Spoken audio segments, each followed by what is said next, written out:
Extra Help Gardening Show. I'm your gardening professor, Barbara M. Schaedler, and I'm here to answer your questions at 1-800-EXTHELP and to discuss sort of great gardening things to do. Before I answer a question, I just want to mention, see this wonderful gadget I have here? This is simply a piece of foam. This little gadget is well worth having in your tool shed. So that's our tip for the week. Now I'd like to take a question. We have Hank on the line. Hi, Hank. How are you? Hello. How are you? Good. What can we do for you tonight? Professor, I'm enjoying the show tonight. It's very enjoyable. Good. Thank you. I'm having a problem. Got a little bit of fungus on my ficus tree. On your ficus tree, you have a fungus. Okay. Yes.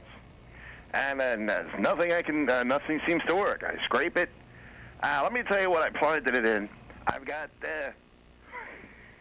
a layer.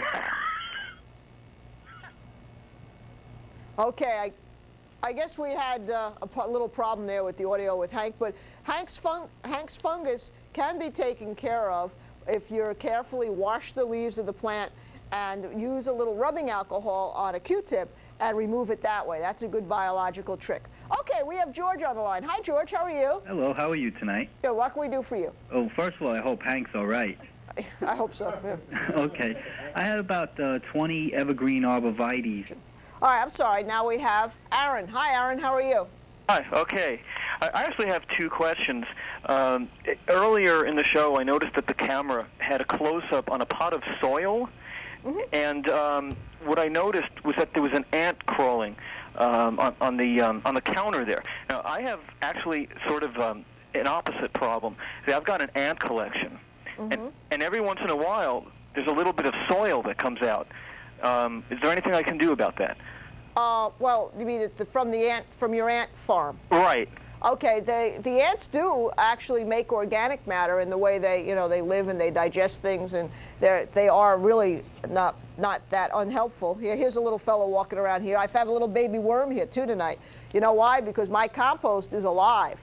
That's the beauty of compost. It has plus organisms in it and that are helpful to the soil and are decomposers. Yeah, so, I have that problem with my worm collection too. Yeah, that's right. They give out the casings, which are basically good for the soil. Okay, so it's good for the soil to have these things, and you can tell if you have a healthy soil. Talk about posture and how you can check and make sure that your posture is correct. One of the things that you can check about posture, there's three things you want to, and now I'm overhanging. So it's just a very slight tilt in the spine and a slight flex in the legs, and that's how you can improve and check your posture. It's one of the more important things about the golf swing, because like Mike always says, that ball's not moving, so if your body's moving up and down or left or right, you're not going to hit a good shot. So now we're going to talk about the golf. Golf, this is what it looks like, the stuff your friends tell you on the tee. Head down, stiff left arm, go sit down, press the knees in, keep the hands up, keep the eye on the ball, keep hit. And we got a couple of calls on the line. Let's go ahead and take those. And yes, Joe, you're on the line. May we help you? Hi, enjoying the show tonight. Very good. I want to ask about a couple of innovative products that I've seen for golfers. One is biodegradable golf tees. Yeah, that came out a few years ago. It was invented by a young kid in high school, I believe. Yeah, this guy's making millions. Yeah, he did pretty good. You know, I saw this great product today. It's a golf cap with an 18-inch rod sticking out from the top. It's a lightning rod cap. Protector.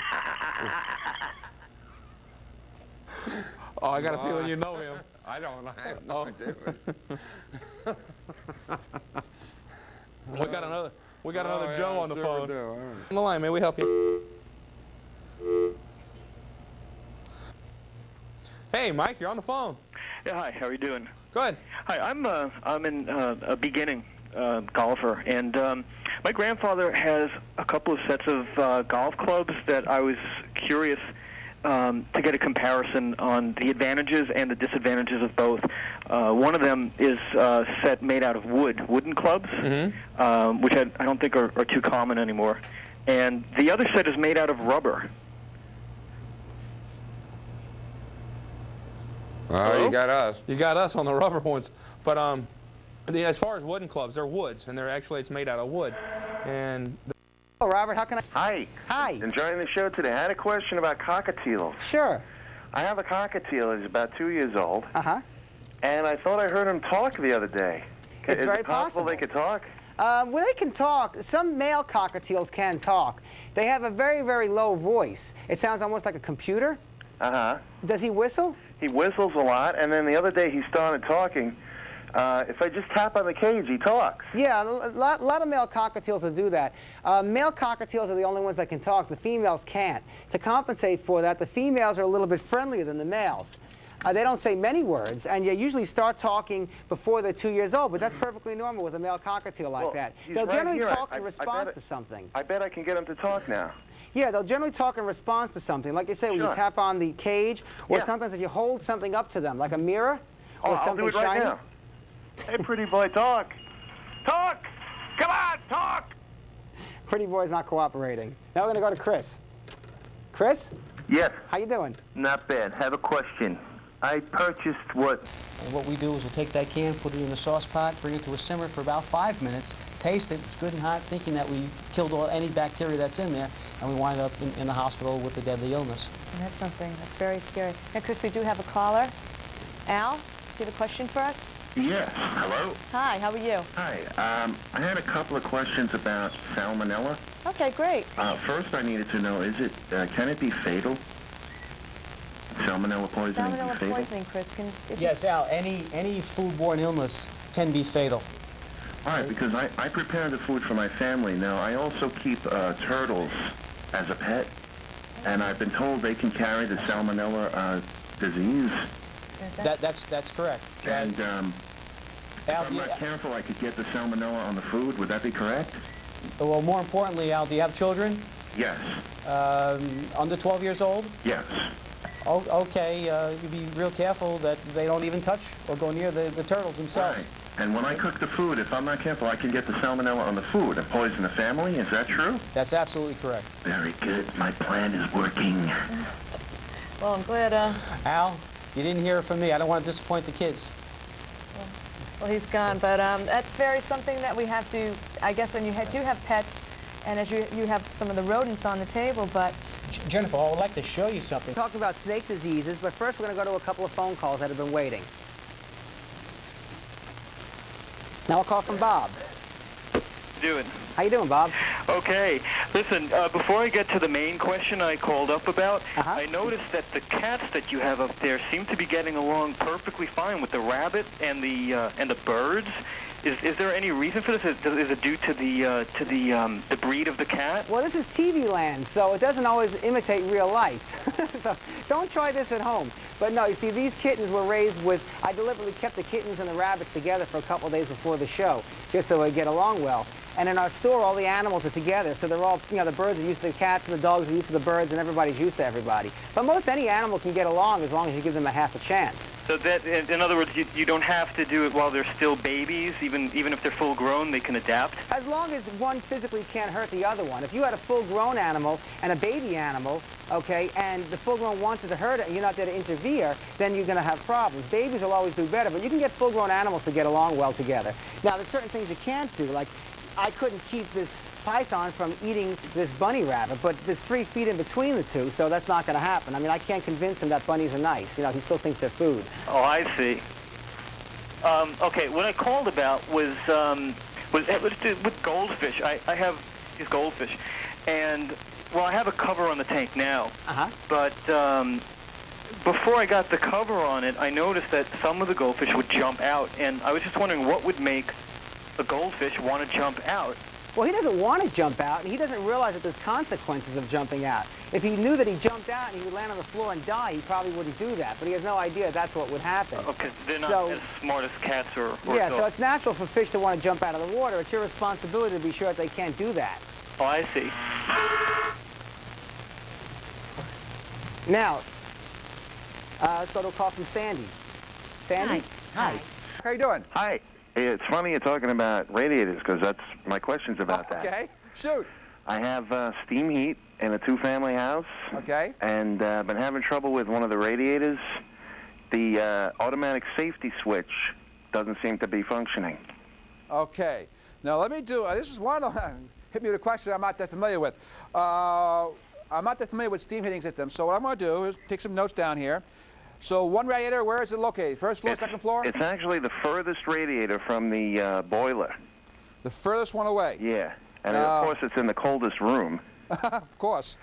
Right. Now, that one, I'm having trouble with the automatic safety switch. Okay. Now, there was two other things I need to ask about. Maybe Let me just write this down, make sure I got this thing. All right, so next week, tune in, or next time you have a chance, tune in, and I'll have an answer for you. Okay. Go ahead. Next question is what? I was trying to see, if I can get all the water out of the system. All right. And I turned a valve.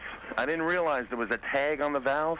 Okay. I was halfway finished with turning it, and I realized the valve says "Do not turn," and this superheated steam started shooting out all over my hand, and well, that's that's what you read the labels on the devices before you do anything. If it says "Do not turn," do not turn. Okay, as I was saying before, a lot of questions we've had in the last couple of weeks have been heating, and of course now's not the time to monkey around with your heating system, because the money you may save doing it yourself, you may lose if something goes wrong and you have to call a plumber in an emergency and try to get somebody in an emergency. Okay, we had a video on replacing some window pane, and it's a good time and it's good for this time of year if you have a break in the window. So let's roll a film on window panes. Make sure some of you out there may be replacing some window panes. We have a phone call now from Frank. Anthony. Yes. Okay, thank you. Russell. Hello, Russell? Hello, we lose the Russell? Oh, hello, Tony? Hello, Tony? Keep losing these phone calls. A bad night tonight because the weather was picking up out there. Wind was blowing. Okay, we got Tony back. Tony? Hello, Tony? Lost Tony again. Okay, let's go on. Okay, we have Russell. Good evening, Russell. Hello. What's going on here? Hi, Russell. Can you hear me? Now I can hear you. Now you can hear me. All right, you fixed the phones. All right.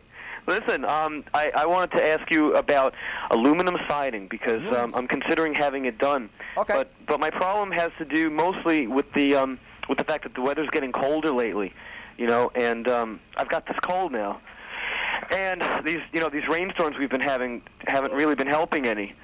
It's a real pain going to work in the morning, waiting for the bus and all, So I was kind of wondering if you had any ideas on how we can deal with that. Well, I would postpone it. Wait till the if the weather is getting cold. So some of these projects you have to do around the house, you're going to have to postpone to springtime. I got caught short too. I wanted to do some outdoor. My vestibule on my back porch needs some repair work, and I wanted to repair it and add a little closet. And I didn't move quick enough. Weather came and it's getting cold, and it's too cold right now to do it. So I'm going to have to wait until spring. Of course, we may have a very mild December. Every once in a while we get a cold November and it warms up a little bit in December. So I might try it then, but I'm going to have to watch the weather report real careful. We have a Stripio. We had some questions about removing paint. So I have a video in our library. I want to show it right now. So let's go to the video on paint stripping.